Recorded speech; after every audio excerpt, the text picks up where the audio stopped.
Rivalries are one of the best things about the NFL. They have defined eras. They give fan groups something to bond over across years and across generations. They consistently provide us with some of the highest intensity games, even if it's a random, meaningless game in the middle of the season. But not all NFL rivalries are built the same. Some are temporary, fueled by consistent playoff matchups and quarterback duels like the Colts and the Patriots in the 2000s or the Chiefs and the Bills in modern day. Some are fiercely intense between both fan groups without much national attention from the rest of the NFL community, like the Saints versus the Falcons. And then there is a rivalry that has been around since the dawn of the National Football League, featuring two iconic franchises with the most games played against each other. Deeply intense fan loyalty that is ingrained into the fabric of each city. The most combined players in the Hall of Fame. Geographic proximity, marquee games, playoff history, renowned coaches and owners. But ultimately, a rivalry that has been one-sided for the better part of 3 decades. The Bears and the Packers rivalry is old as the NFL itself. This rivalry has gone through many eras and has seen its fair share of characters that have provided both fan bases extreme joy and extreme heartbreak. But with the Packers holding a 51-16 record against the Bears since 1992, does this rivalry still even matter anymore? Short answer is yes.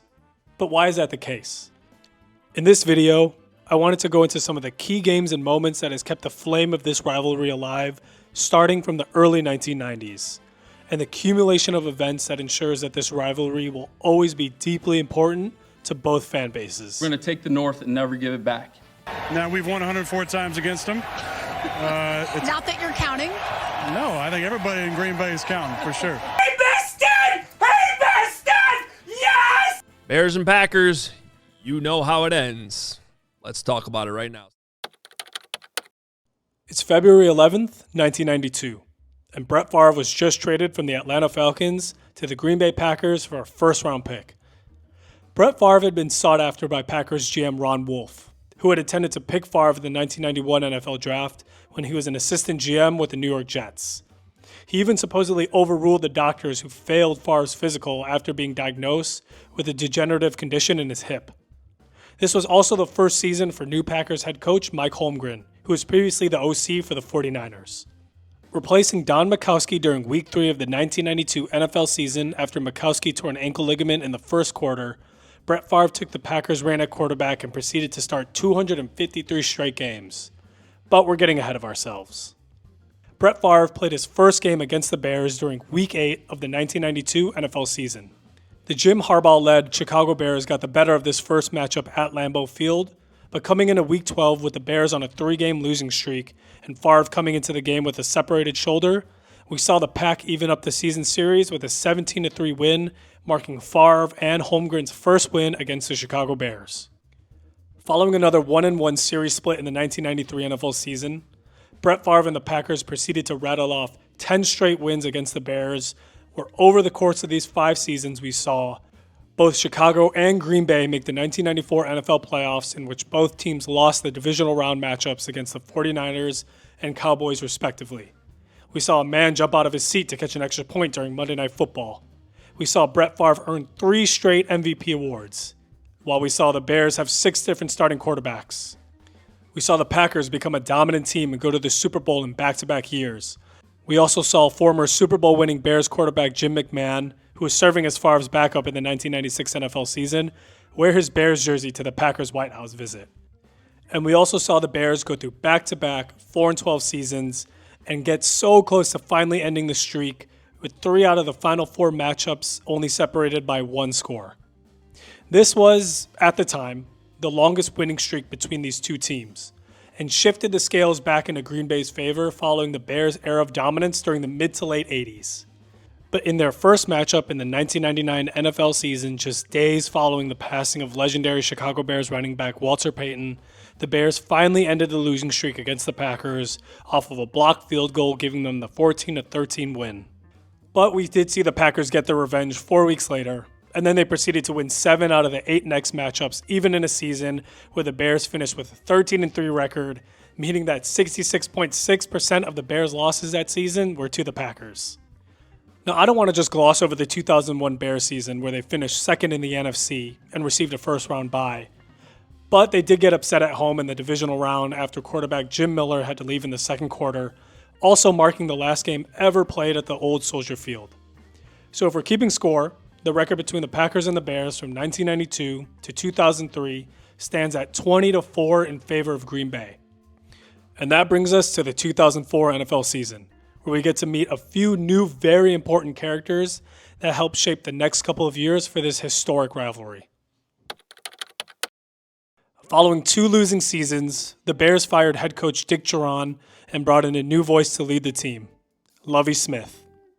Coming with a strong defensive pedigree, most notably known for his role in developing and implementing the Tampa 2 defense with Tony Dungy, Lovie Smith made his intentions absolutely clear at his opening press conference. The number one goal is to beat Green Bay. He immediately made good on that promise with a Week 2 win over the Packers with Rex Grossman at quarterback and forcing Favre into 2 interceptions. However, there was still one problem. The Bears faithful hadn't seen a win against the Packers at home in 10 years, with their few rivalry wins always taking place in Green Bay. So with the Packers looking forward towards the playoffs and the Bears' first season under Lovie Smith not going how they envisioned heading into Week 16 with a 5-10 record, the rivalry continued with a January 2nd matchup in Chicago to finish out the regular season. Well, the Bears' home losing streak continued with a 31-14 Packers win where Brett Favre and Craig Nall went for a combined 327 passing yards and 3 touchdowns. The 2004 season for the Bears was a disappointment. The team was unable to improve on their 7-9 record from the previous season, and they started 4 different quarterbacks. Their offense was last in the league, and there was hope that bringing in Lovie would lead to a quicker turnaround. But the Packers did lose in the wild card to the Vikings, so Bears fans could always find joy in that. But 2005 is where we see the tide begin to shift between these two teams. The Packers had their first losing season since Favre took over at quarterback and eventually missed the playoffs for the first time since 2000. Oh, and they also drafted a quarterback in the first round when they already had Brett Favre, who was still playing great. I mean, why would they do that? It's so stupid, right? Right? And at first, it seemed like the season would be the same as the last, with a 36-day holdout with first-round pick Cedric Benson, starting quarterback Rex Grossman going down with an injury in the preseason, and the Bears starting out their regular season 1-3. But they eventually went on an 8-game winning streak to end the season at 11-5, which earned them the NFC North title, gave them the second seed in the NFC playoff picture. Brian Urlacher won Defensive Player of the Year, Lovie Smith won Coach of the Year, and the Bears had 6 players make the All-Pro team. Oh, and the Bears swept the season series against the Packers. Wait, what? The Bears' season series sweep against Green Bay was the first time this had been done since 1991, and the Bears finally ended the home losing streak against the Packers. Lovie Smith defense forced Favre into 6 interceptions across the 2 games, with a 4-interception game taking place on Christmas Day. Lovie's implementation of the Tampa 2 defensive scheme was a great match for Favre, forcing Favre into turnovers with a stacked defensive roster featuring all pros like Brian Urlacher, Lance Briggs, Tommy Harris, Nathan Vasher, Mike Brown, along with players like Peanut Tillman, Alex Brown, and Wale Ogunleye that solidified the Bears' 2005 defense as one of the best in the league. The Bears finished first in the NFC North, while the Packers finished 4th. And even though the Bears ended up losing their divisional round matchup against the Panthers, hey, a sweep is a sweep, baby. The 2006 season was one to remember for Bears fans. They started out the season with a 26-0 win against the Packers, which marked the first ever shutout in Brett Favre's career. Devin Hester became a rookie sensation, which made all kids around the entire country want to start returning kicks and punts, while 5th-round pick Mark Anderson made an immediate impact with 12 total sacks. The Bears scored the second most points and allowed the 3rd least amount of points, but the Packers did get the better of the Bears in their Week 17 matchup, where Rex Grossman threw 3 interceptions and fumbled the ball once. The Packers were in the playoff mix until the end of the season, but were effectively eliminated after the Giants gained the tiebreaker. There was also uncertainty about Brett Favre coming into the season, but he did confirm that he would return for the 2006 season on April 26, which is also the same day that the Packers also signed Charles Woodson. The Bears were able to make it past the first 2 rounds, which led to a Super Bowl matchup against mentor and mentee. The Bears ultimately lost the Super Bowl, but Bears fans did get a highlight that they'll always remember. The Bears did sweep the season series again in 2007, flipping the script this time and handing the Packers 66.6% of their season's losses as Green Bay finished with a 13-3 record. The 2007 season also marked Brett Favre's final season in Green Bay, officially wrapping up his career as the Packers quarterback and ending it with a 22-10 record against the Chicago Bears. Bears fans were ecstatic that Favre was gone from the division. Now it's time for Packers fans to feel what Bears fans went through all these years.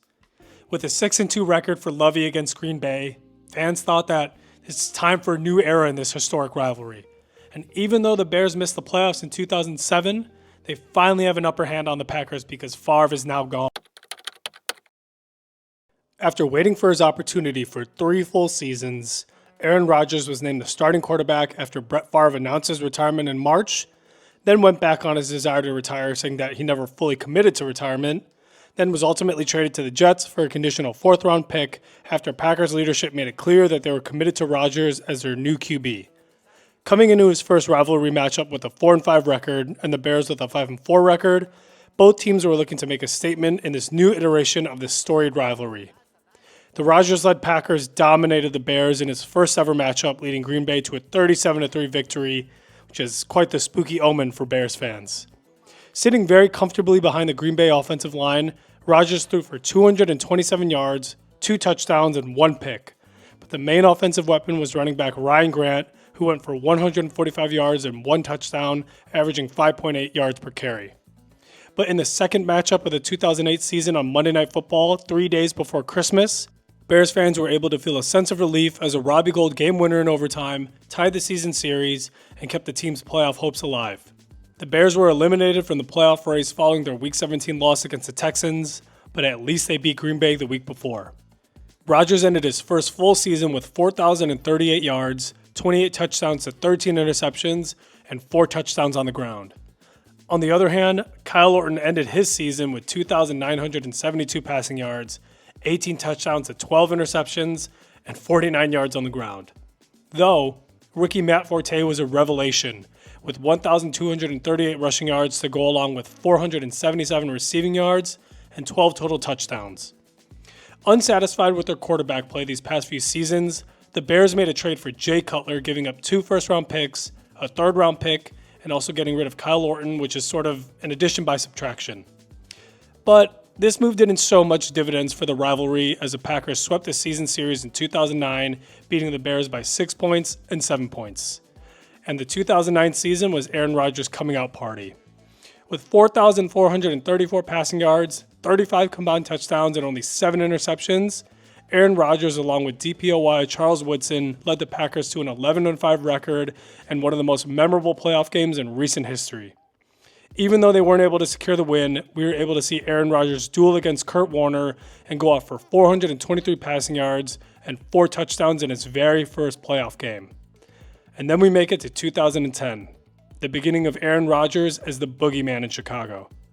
In their first matchup of the season, the Bears were able to secure a win off of a Devin Hester punt return touchdown and a Robbie Gould field goal with only 8 seconds left. Both the Bears and the Packers were in a playoff hunt the entire season, and heading into Week 17, the Packers needed a win against the Bears in order to clinch the final NFC playoff spot, while the Bears clinched the first-round bye the previous week. This game ended up being a slogfest, and the Packers got the 10-3 win and secured their spot as a playoff 6th seed. The Packers won their first 2 playoff matches while the Bears advanced past their divisional round matchup against the Seahawks, pinning the Bears and the Packers in an NFC Championship matchup at Soldier Field and a trip to the Super Bowl on the line. This was the second ever playoff matchup between these two teams, with the first dating back to 1941. Rodgers got the Packers on the scoreboard first, with a 1-yard touchdown run capping off an 84-yard opening drive. After the teams exchanged 5 punts, the Packers got the ball back at the beginning of the second quarter and quickly scored to put Green Bay up 14-0. After the teams exchanged interceptions to end the half, the Bears went 3-and-out on their first possession of the second half, and Jay Cutler exited the game with a sprained MCL that knocked him out for the rest of the game. This also sparked a lot of discussion on how tough Jay Cutler was from the media and even from other NFL players. All hope was not lost for Chicago. Brian Urlacher picked off Rodgers in the red zone and made it to the 45-yard mark before getting tripped up by the man himself. The Bears weren't able to capitalize, but after exchanging punts, Caleb Haney, Matt Forte, and Johnny Knox were able to drive down the field and get the Bears on the scoreboard to start the fourth quarter. The Bears defense was able to stop the Packers offense for the next few drives, and with the ball back, 6 minutes remaining, backed up to their own 15-yard line, and on 3rd and 5, Caleb Haney was picked off by B.J. Raji for a pick six, which felt like the mark of death for the Chicago faithful. And he also did a fun little dance. Although the Bears were able to quickly score on the next possession, making the score 21-14, with only 47 seconds left and on 4th and 5, Caleb Haney threw a pass intended for Johnny Knox, which was picked off by Sam Shields to end the game. The Packers ended up winning the Super Bowl with Aaron Rodgers unanimously winning Super Bowl MVP, making the NFC Championship loss sting even more for Bears fans. 2011 was defined by the Packers' regular season dominance as they went 15-1 and swept the season series again. Aaron Rodgers also won his first MVP award off of a dominant 4,643 passing yard season and an insane 45-6 touchdown to interception ratio. But the Packers unfortunately lost their first round playoff matchup against the Giants, which was great for Bears fans to hate watch. And for the Bears, the season started out nicely with a 7-3 record. But following a broken thumb on Jay Cutler's throwing hand that ended his season, the Bears finished the year 1-5 and gave them a final record of 8-8. 2012 was another series sweep for the Packers. And heading into 2013, the Bears fired head coach Lovie Smith to bring in Mark Trestman, who spent the previous 4 years as a head coach in the CFL. Although Lovie Smith finished his Bears tenure with an 8-11 record against Green Bay, he was 7-3 against the Pack in his first 5 years and gave Bears fans some of their fondest memories watching football in the 2000s. The Bears were able to secure victory in the first matchup of the season off of a strong performance from Josh McCown, Matt Forte, and Brandon Marshall. And Aaron Rodgers left the game with a fractured collarbone after getting sacked by Shea McClown. This will be important for later. The second matchup between these two teams took place during Week 17 at Soldier Field and was a deciding game for which team would win the North. The winner would be the NFC playoff 4th seed, while the loser would be eliminated from playoff contention. This was also Aaron Rodgers' first game back from that Week 9 injury against the Bears. Taking place on a cold, snowy day in Chicago, Aaron Rodgers started out the game with 2 interceptions, while Jay Cutler, Matt Forte, and Brandon Marshall were able to get the Bears on the scoreboard in their second drive, 7-0. The Packers were then able to take advantage of a sputtering Bears offense, which included 2 punts and a fumble, and got on the board with 2 field goals and a touchdown to put up Green Bay 13-7 heading into halftime. After a Packers 3-and-out to start the second quarter, there were 5 touchdowns exchanged with the score at 27-28 with the Bears up 1 point at the start of the fourth quarter. Following a 5-minute drive that ended in a Bears punt, the Packers got the ball back with 6:24 remaining, starting at their own 13-yard line, and the Packers proceeded to convert 2 fourth downs, which gave them the ball at the 48-yard mark with only 46 seconds left in the fourth quarter. What comes up next? Well, Bears fans, look away. It's 4th and 8.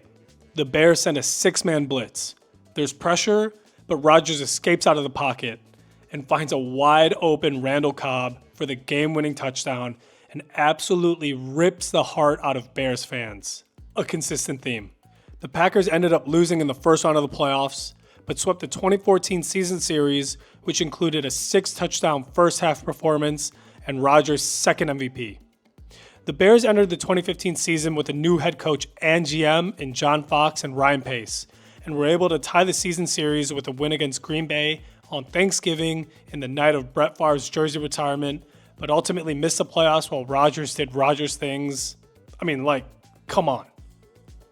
2016 and 2017 were both season sweeps for the Packers, but following a dismal 3-13 season, the Bears traded up for quarterback Mitch Trubisky, who started for a bench Mike Glennon in Week 5. The second Bears-Packers matchup in 2017 did feature the first time that the Bears were favored in this matchup since 2008, mainly due to the fact that Brett Hundley was starting in place of an injured Aaron Rodgers. But, as mentioned before, the Bears still lost. As with any team drafting a quarterback that high in the draft, there's always optimism that this could be your guy for the long term, and this could be the guy to define the next era of this historic rivalry. Trubisky did finish his rookie season with 7 touchdowns and 7 interceptions, but he's young. and Rodgers did get injured midway through the season, so maybe he'll be rusty for the Bears-Packers Week 1 Sunday Night Football matchup. It's Trubisky season from here on out. After making a blockbuster trade for Khalil Mack, swiftly followed up with a 6-year extension, the Bears headed into Week 1 with some swagger. Year 2 Mitch and Eddie Jackson. Roquan Smith drafted in the offseason. A new head coach and offensive mind in Matt Nagy, and new weapons like Allen Robinson signed in free agency. Set under the bright lights of Lambeau Field, Mack quickly showed his worth. After Rodgers went down with an injury and was carted off the field midway through the second quarter, Mack made Deshaun Kaiser's life hell. Strip sack fumbled, followed by a pick six to put up the Bears 17-0 going into halftime. But you can't kill the boogeyman. Rodgers came back into the game and proceeded to score on two 75-plus yard drives to put the score at 20-17 in Chicago's favor. After a 6-minute drive ended in a field goal for the Bears, the Packers had 2 incomplete passes, including a gimme interception dropped by Kyle Fuller that could have ended the game.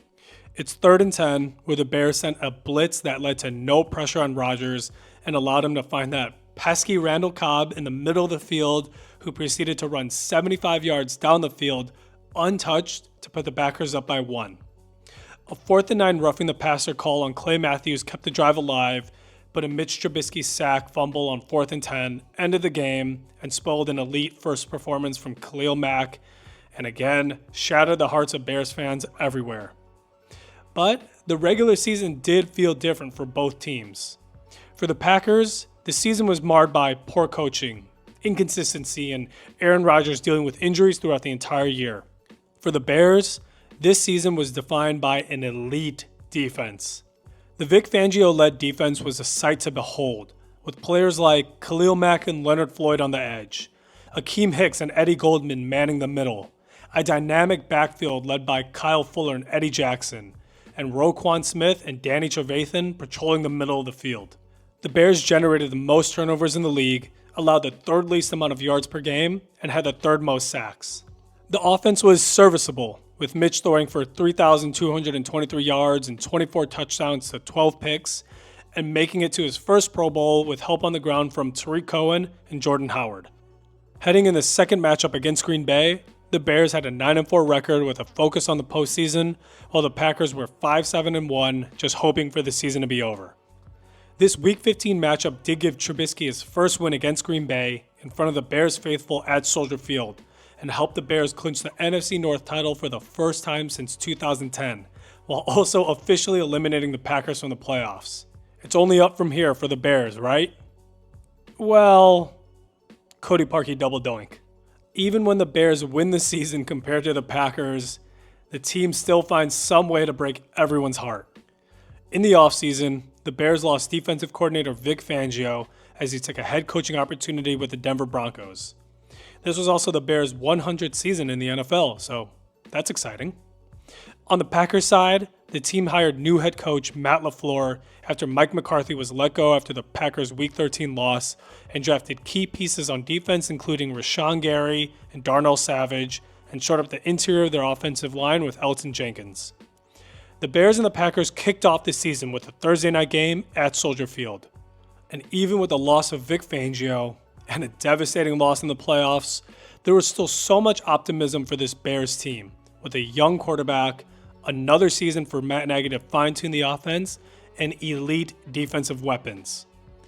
But the results made fans just think, same old Bears.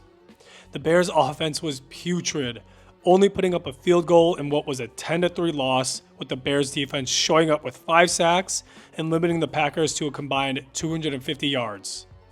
There was still a bit of hope at the end of the fourth quarter when the Bears had the ball at the 16-yard line down 7, but Mitch floated up a ball in double coverage intended for Allen Robinson that was picked up by former Bear Adrian Amos. The second game of the series took place in Week 15 and was another Bears loss, officially eliminating the Bears from playoff contention. The Packers ended up going to the NFC Championship game after beating the Seahawks in the divisional round, but suffered a 17-point loss, which was the Bears fans' Super Bowl. The 2020 COVID season was another 8-8 year for the Bears, along with another 13-3 year for the Packers. In the offseason, the Bears did draft a couple key contributors in Cole Kmet and Jalen Johnson, while the Packers drafted a quarterback in the first round when they already had Aaron Rodgers, who was still playing great. I mean, why would they do that? It's so stupid, right? Right?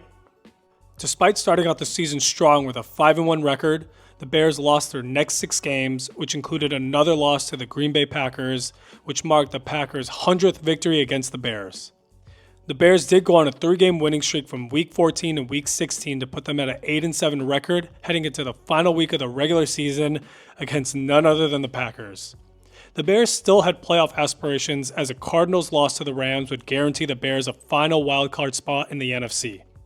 And at this point, the Packers were cruising and entered Week 17 with a 12-3 record and an absolutely dominant season from Rodgers as he ended the year with 4,299 passing yards and 48 touchdowns to only 5 interceptions. Like, bonkers numbers.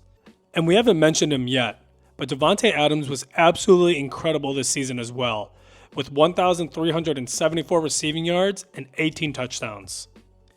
Well, it's good that the Cardinals lost to the Rams because the Bears ended up losing this game by 19 points and also increased Green Bay's winning streak over the Bears to 4 straight games. The Bears lost their first-round matchup while the Packers lost another NFC Championship game, this time against the Tom Brady-led Buccaneers, which was another Bears fan Super Bowl in their books.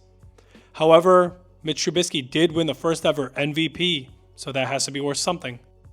Well, not really, because the Bears decided not to re-sign Trubisky while drafting the new hope at quarterback in Justin Fields. Even though the Bears had veteran QBs in Nick Foles and Andy Dalton heading into the season, Justin Fields made his first official start against the Browns, where he threw for 68 passing yards and got sacked 9 times. So, the 3-2 Bears were matched up against the 4-1 Packers for their first matchup of the season, where the Packers inevitably took the win. But this was more than just another Bears loss in this rivalry. With the score within 3 after Justin Fields led the Bears on an 80-yard touchdown drive, Rodgers came right back with a 7-play, 75-yard touchdown drive, capped off by a 6-yard run into the end zone, where Rodgers hit the discount double check, turned towards the Soldier Field crowd, and yelled, "I still own you." The Bears' season proceeded to go down the gutter while the Packers rattled off wins. Coming off of their bye week, the Bears did give the Packers a bit of a scare with a 3-touchdown second quarter, but in reality, the Packers also scored 3 touchdowns in that quarter and proceeded to score 3 more times to end the game, while the Bears only got a field goal. In the offseason, the Bears hired new head coach Matt Eberflus and new GM Ryan Poles, who said in his opening press conference that, "We're going to take the North and never give it back." Poles traded Khalil Mack to the Chargers in an effort to clear up some cap space and get younger. The Packers' offseason included trading star wide receiver Davante Adams to the Raiders and also bringing in more defensive pieces through the draft, offensive line help with Sean Ryan, Zach Tom, and Rasheed Walker, along with receiver Christian Watson out of North Dakota State. Aaron Rodgers also received a contract extension, although there have been many reports about displeasure from both sides regarding decisions made in the draft, takes about vaccinations, and so many Pat McAfee appearances. The Packers swept the season series again. The Week 2 matchup featured strong running performances on both sides, but with Rodgers throwing for 234 yards while Fields only threw for 70 yards with 1 interception, point goes to the Pack. Coming into the game with a 5-game losing streak, Bears fans were looking for anything to bring them some joy, so when the Bears went into halftime with a 6-point lead with Fields playing some pretty good ball, there was optimism, cautious optimism. Well, the Bears' second half drives look like this: punt, field goal, missed field goal, interception, ball game. Both teams missed the playoffs, but the Bears did have the first overall pick thanks to Lovie Smith, so at least there was that to hold on to. The Packers traded Aaron Rodgers to the Jets, officially marking the end of the reign of terror that he had over the city of Chicago. Aaron Rodgers ended his Packers tenure with a 25-5 record against the Bears. But all Bears fans could think is that the bad man is finally gone. Bears fans rejoice. Finally, the boogeyman is gone. Poles was right. it is Chicago's turn to take the North and never give it back. Although the Bears had the first overall pick, it was consensus at that time, revisionist history be damned, that Justin Fields should have one more season to prove himself with better weapons and behind a better offensive line. So, the Bears traded the first overall pick to the Panthers for a package that included a first-round pick used on right tackle Darnell Wright and star receiver DJ Moore. After trading Rodgers, it was the expectation that Jordan Love would take over as a Packers quarterback and hopefully continue the lineage of long-term starting quarterbacks in Green Bay. And there was so much excitement around the Bears this offseason. I mean, Justin Fields was featured in the NFL's top 100 players and even had MVP buzz surrounding his name heading into the season. All of this excitement accumulated in a Week 1 rivalry matchup in front of the Bears faithful at Soldier Field, where Jordan Love would make his first start and hopefully the start of Bears fans having some confidence in these matchups going forward. Well, all of the hype surrounding this Bears team and Justin Fields vanished within like 3 hours. Jordan Love looked great and led the Packers to a 38-20 win, and the Bears offense looked absolutely terrible the entire game. This was quite literally the worst case scenario that Bears fans could ever imagine. Coaching was terrible. DJ Moore only had 2 targets, and it was just generally the same feeling of same shit, different year. Love looked like Rodgers, like literally looked like Rodgers, and he threw for 245 yards and 3 touchdowns in his first ever start and made his mark on this rivalry. This season was up and down for both teams. There was playoff hope for the Bears towards the end of the season, but that was crushed when they lost on a fumbled Hail Mary to the Browns. But entering the Week 18 matchup between these teams, the Packers had a win-and-in scenario for Jordan Love's first full season. The Bears were looking to play spoiler, but most knew that it was highly likely that this would be Fields' last game unless he could pull out a miracle win here. But even then, the Bears would still likely be moving on to greener pastures. After a slow start for both teams leading to a 1-point lead for the Packers going into halftime, the Packers took an 8-point lead shortly after halftime, and no matter how hard they tried, the untimely field sacks killed the Bears while Jordan Love had all day in the pocket to dissect the defense. With the win against the Bears, the Packers made it into the playoffs with a first-round matchup against the Cowboys, where every Bears fan sat to hate watch and see the Packers season come to an end. Well, it was also the worst-case scenario for Bears fans because the Packers dominated this game. Jordan Love played well, and they moved on to the divisional round where they also nearly pulled out the win.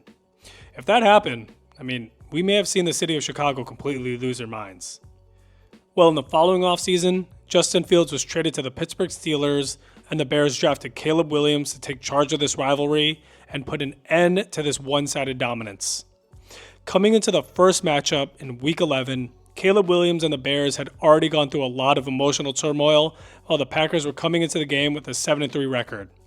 So Bears fans were eagerly watching, as always, to see if their team could turn it around this season and if Caleb Williams could start his career with a win in Green Bay. Like for most of the season up until that point, Caleb Williams and the Bears offense started slow, but a touchdown drive that nearly took 6 minutes off the clock gave the Bears a 10-7 lead heading into the half.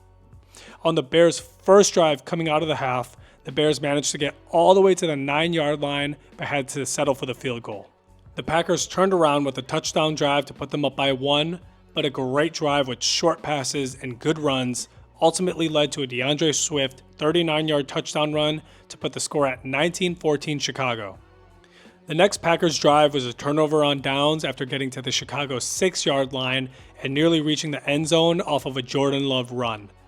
But after taking 7 minutes off of the clock and having to punt the ball back to the Packers with 4 minutes left in the fourth quarter, Jordan Love hit Christian Watson downfield, and after getting up, Watson made it to the 14-yard line with 3 minutes left. Green Bay scored, putting them up 1 point following a failed 2-point conversion. So here we go. Caleb Williams' legacy drive right here. 2:59 left in the fourth quarter, down by 1 against the Packers, only needing a field goal to win the game. The drive started out terribly, with back-to-back sacks for the Packers that set up 3rd and 19 going into the 2-minute warning. But Caleb was able to avoid another sack, scramble out of the pocket, and find Rome Odunze to set up 4th and 3. Hurrying up to the line with only one timeout left, the Bears snapped the ball and Caleb lofted a ball up to Rome again for a 21-yard completion. The Bears rushed up to the line again, and sensing pressure, Caleb quickly dropped back and hit Keenan Allen on an out route to give the Bears the first down. Green Bay took their final timeout, and the Bears only ran one more play for Roschon Johnson that got them 2 yards before letting the clock tick down to 3 seconds, setting up a 46-yard field goal opportunity for Cairo Santos. Cairo Santos lined up for the game-winning field goal. Scott Daly snapped the ball, Torrey Taylor with a good hold, and the kick was blocked. Packers win. The rest of the Bears season was marred by some of the worst coaching we've ever seen, Caleb getting sacked the 3rd most in NFL history, and the defense absolutely falling apart. The Packers went on to go 4-2 after the win against the Bears, which set up yet another Week 18 matchup for these historic rivals. Both teams technically had nothing to play for. The Packers had already secured their spot in the playoffs, and a Bears win would just hurt their draft position for the 2025 draft. But no Bears-Packers game is ever worth nothing. It's January 5th, 2025. The Bears and the Packers are matching up in Green Bay, and even though the Packers technically have no reason to play their starters, Coach Matt LaFleur wanted the team to have more reps before the round 1 matchup against the Philadelphia Eagles. The teams exchanged punts to start the game, but special teams coordinator Richard Hightower paid homage to Johnny Knox as he used misdirection to have Josh Blackwell to return the punt on the opposite side of the field for a touchdown, 7-0. The teams traded touchdowns even after Jordan Love and Christian Watson got injured and sat for the remainder of the game, so the score was set at 14-13 in Chicago's favor going into halftime. With some juice coming out of the half, the Bears had a good start to their drive, but the drive was cut short after a Keenan Allen interception. But after a big hit on Malik Willis by a blitzing Kevin Byard resulted in a fumble, the Bears were able to eventually score on a 32-yard screen pass to DJ Moore to put them up by 8. After exchanging punts, the Packers scored to bring them within 2 points. And with 4 minutes left, the Bears were driving down the field and shaving time off the clock, but then coming out of the 2-minute warning, one of the announcers said the most chilling omen that turned out to be true in the following seconds. Like every Bears fan is watching this going, oh my gosh, how are we going to mess this up? Now they've got to overcome 1st and 20. It's DJ Moore with a catch. He fumbles the football, and it's recovered by Green Bay. The answer to Daryl Johnston's question is a fumble. The Packers got the ball back following the Bears' fumble and had to kick a field goal, but for some reason they called a timeout at 58 seconds left when they theoretically could have let the clock bleed or at least have the Bears burn one of their own timeouts. The field goal was good and put Green Bay up by 1 point. So here we go again. Caleb Williams with less than 1 minute needing to drive down the field for a game-winning drive last week of the season in a season from hell to get his win against the Green Bay Packers and end the Bears' active 10-game losing streak and 11-game losing streak against Green Bay themselves. The drive started out with a 15-yard penalty after Williams got horse-collar tackled. Then Williams rolled out of the pocket again and found Rome Odunze on the sidelines for a 15-yard completion. Having to burn their last time out following a short run up the middle, the Bears had an incomplete pass and an illegal shift that set them at 3rd and 11. After a Green Bay timeout, the Bears came out in an odd formation with 3 receivers vertically stacked on one side and DJ Moore one-on-one on the other. Williams had a short drop back and found DJ in the middle of the field. The offense rushed to the line and Caleb spiked the ball with 3 seconds left on the clock. 3 seconds left in the 4th quarter, down 1, game on the line. The exact same situation that the Bears were in during their first matchup. But this kick was 5 yards further out. Again, Scott Daly with a good snap, Torrey Taylor with a good hold, and Cairo Santos. Kick is good. Streak is finally over.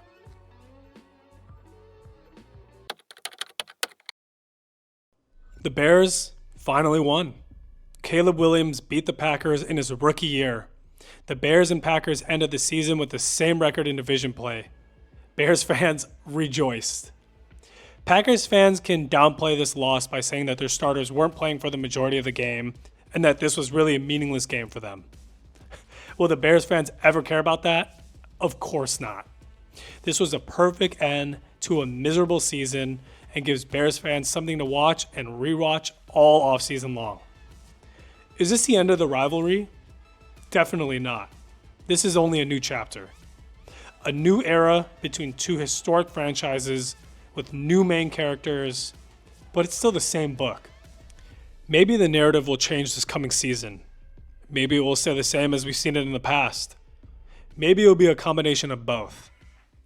All we know for sure is that because of the different acts and storylines that this rivalry has provided both fan bases, this rivalry will never die. This rivalry has been around since the beginning of the National Football League, and it will be there until football is no longer played. So whether you're FTP or you're chanting, "We live rent-free in your heads," I think we can all agree that the heartbreak, revenge, pain, sadness, joy, and everything else that has come with this rivalry has made our lives better as football fans.